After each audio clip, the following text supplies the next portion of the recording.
네, 배움과 도전에 나이가 따로 없다는 말이 있죠. 정말 이분을 보면 나이는 한낱 숫자에 불과하다는 생각에 다시 한번 수긍하게 됩니다. 예순이 훌쩍 넘어서야 처음 한글을 배우고 검정고시로 초중고등학교까지 마친 후에는요. 78나이로 한국방송통신대학까지 마쳤다고 합니다. 여기서 끝이 아닙니다. 2011년에는 수필가로 등단을 했고 2015년 올해에는요. 85세의 나이로 서울문학 시부문 신인상까지 수상을 했습니다. 많은 분들에게 귀감이 될 만한 분인데요. 김영희 할머니 시인과 말씀 나눠보도록 하겠습니다. 안녕하세요. 네, 안녕하세요. 네, 서울문학에서 2015년 시부문 신인상을 받으셨어요. 예. 시는 어떤 내용이었나요? 시 내용은 한편은 그리움이고 네. 또 한편은 그대를 불러봅니다. 네. 그리고 또 그 한편은 황혼열차 이렇게 해서 세 편을 서울문학에 그 시 등단하면서 올린 시 제목이에요. 네, 이 제목만 들어도 뭔가 감성이 물씬 올라오는 것 같은데요. 이게 시를 또 쓰시기 전에는 수필가로도 등단하셨다고 하는데 정말 글 쓰는 재주가 남다르신 듯해요. 글쎄요, 그거는 아닌 것 같고, 그냥 네. 평생을 어릴 때부터 공부를 못 해가지고, 네. 한이 맺히니까, 언제 어떻게 해서 공부를 할까, 이것만을 항상 머릿속에 새기면서 살았거든요. 네.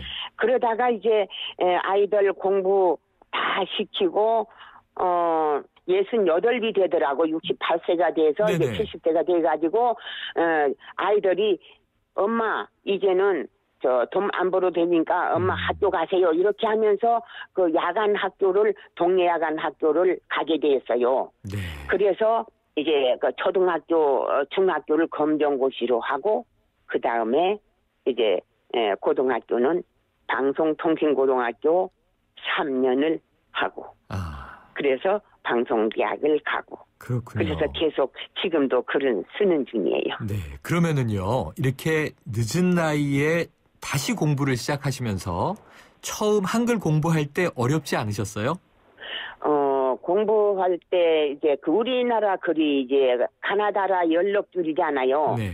가나다라 연록줄 그거 위에 것만 이렇게 외우면은 밑에는 쫙 그거 순서가 이제 같이 되어 있으니까 별로 네. 그렇게 어렵지는 않았는데 말을 만드는데 이렇게 답 따는 거. 네. 말이 되지 않으면 제대로 된 답을 달아야 되는데 네. 그 답 따는 데 많은 어려움이 있고 지금도 한글을 이제 편지를 쓰려면 이제 국어 사전을 옆에 놓고 네. 수십 번을 보면서 지금도 글을 써요. 그런데 이제 그렇게 해서 학교를 들어가고 보니까 선생님들이나 그 젊은이들이 그 최고령이라서 그렇게 사랑해 주는지 네. 너무 따뜻하게 사랑해 주니까 막 그 행복한 마음에서 더 즐거웠어요. 또 글을 모르면 캄캄한 밤길을 걷는 것과 같아요. 네. 그런데 온 세상을 한눈에 다 보이고 또 학자들과 소통을 하게 되니까 네. 어머니 같은 생각이 들더라고요. 그 학자들이 선생님들이 네. 이 공부한 분들은 참 사람을 이렇게 대해주고 가르치는데 그냥 이렇게 평범하게 그냥 하는 게 아니라 완전히 그 사랑으로 이렇게 어머니에게 사랑을 하듯이 그렇게 또 자기 어린 애기에게 사랑하듯이 그렇게 가르치니까 네. 너무 행복했고 이 젊은이들과 학교를 가면 그 젊은이들이 하나같이 얼마나 친절하고 따뜻한지 네. 말로 다 할 수 없이 행복했어요. 그래서 그 추억은 영원한 저희 행복이에요. 정말 시인이세요. 지금 들었는데 글을 모를 때는 깜깜한 암흑 세상이었는데 글이 빛이 되었고 이 학자들을 만나시고는 정말 그 지식이 사랑으로 느껴졌다 말씀 주셨는데요. 근데 제가 또 말씀 들으면서 느끼기는 우리 김 시인님께서 워낙 따뜻하고 사랑이 넘치시는 분이신 것 같아요. 그래서 주변을 그렇게 동화시키신 거 아닌가요? 그러니까 이제 걔네 혼자서 저는 36세 남편이 이제 사업하다 실패하니까 남자들이 술 먹는 건 마음을 달래기 위해서 술을 먹는 건데 네. 그 젊은 날에 그걸 모르고 술 먹는다고 깽깽대야 되니까 남자 네. 점점 술만 먹다 보니까 네. 37에 죽어불더라고. 그래서 이제까지 85세까지 혼자 살다 보니까 네. 참 아무도 형제도 없고 혼자만 이제 딸 4명을 등에 업고 참 말로 닿을 수 없이 집도 없이 네. 말로 닿을 수 없이 살았거든요. 네. 그렇게 살다 보니까 무조건 이해해야 되고 무조건 참아야 되고 무조건 사랑으로 덮어야 되고 입을 다물고 그냥 무조건 순종하는 길밖에 없더라고요. 그렇게 살다 보니까 모든 이 사회에서나 가는 데마다 동네에서 도지사 상이고 뭐이고 상패가 80개 되는데. 네. 그렇게 정말 예. 그럼 이게 여유가 있어서 공부하신 게 아니고 너무너무 힘든 상황에서 공부를 또 해오셨던 거군요. 그렇죠. 네. 진짜 보리쌀 환호에 그때 20원 했어요. 한 홉에. 네. 보리쌀 한 홉에 20원 넣은 거 20원에 한 홉 사다가 이제 물을 5쌀 넣고 끓이면 풀이 되면 거기 나물 넣고 이제 된장 넣고 끓여서 그렇게 풀 써서 5 네. 식구가 먹으면서 그렇게 살면서도 아이들 4명 다 대학시키고 결혼시키고 하니까 아이들이 지금 다 외국으로 있고 이제 목사로 있고 다 이제 이런 이제 공직에도 있고 다 착하게 다 잘 살아요. 네. 그러니까 이 어렵다고 해서 공부를 못하는 건 아니고 자기 마음 먹기에 달려있고 노력하기에 달린 것 같아요. 모든 일은. 네, 정말 대단하십니다. 그래서 이 80여 개 상패 말씀 주셨는데요. 이 제주도에서 장한 어머니상 받으셨죠?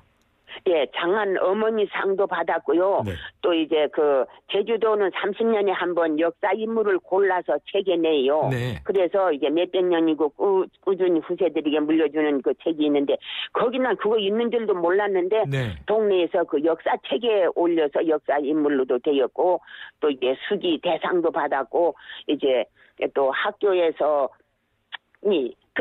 그러니까 그냥 바느질 하면서 사니까 도저히 생계가 어려워서 보험회사 대한생명 들어가서 35년을 죽기 아니면 살기로 뛰니까 거기서 모범상 공로상 업적상에서 한 60개 받았고 68세에 그 일을 그만두고 20년 동안 받은 상패가 한 20개 되는데 그 후에 장한 어머니상 수기대상 이제 방송고등학교에서 이제 공로상 모범상 그렇게 해서 모두 받은 것이 이제 80개가 되죠. 네. 합해서. 그러면은 이게 이 최근에만이 아니라 직장에서도 이미 남다르셨었던 것 같아요. 그런데 보통 65세가 넘으면 노인이라고 우리가 부르지 않습니까? 근데 그렇죠. 그 나이가 지나서 오히려 이제 학업을 시작하신 거잖아요. 네. 계속 배우고 도전하는 열의를 갖고 계시는데요. 앞으로의 목표와 꿈 있으세요? 네, 앞으로 계획은요. 건강한 그날까지는 글을 써서 시집 책을 독단적으로 내는 시집을 한번 내려고 생각하고 있고요. 네. 그리고 지금은 글을 이제 쓰면서 제주 민속문화원이라는 데가 있어요. 네. 제주 민속문화원 이제 김동호라는 원장님이 소개로 이제 시를 읊으면서 노래를 부르고 사회봉사를 지금은 하고 있어요. 그러니까 앞으로 계획은 이제 시집을 내고 우리나라 노인들이 포기해서 울지 말고 공부를 할 수 있도록 어떻게 하면 인도를 하고 싶어요. 제가 공부를 해보니까 늙어서 공부하는 게 이렇게 행복하고 이 젊은 분들하고 소통을 하니까 우리 나이에는 무엇을 물어봐도 아무것도 이 사회를 살아가는 건 모든 걸 몰라요. 아무것도 모르는데 젊은 사람들하고 이렇게 같이 소통해서 물어보면요. 다 모르는 게 없이 다 길에 가는 젊은 사람들이 다 선생이에요. 네. 그러니까 이 노인들을 어떻게 설득을 해서 이제 공부를 이제 시키가 그렇게 앞으로 생각하는데 노인들에게 설득을 해봤는데 그게 쉽지가 않더라고요. 네, 그래도 이 도전하시는 만큼 되실 겁니다.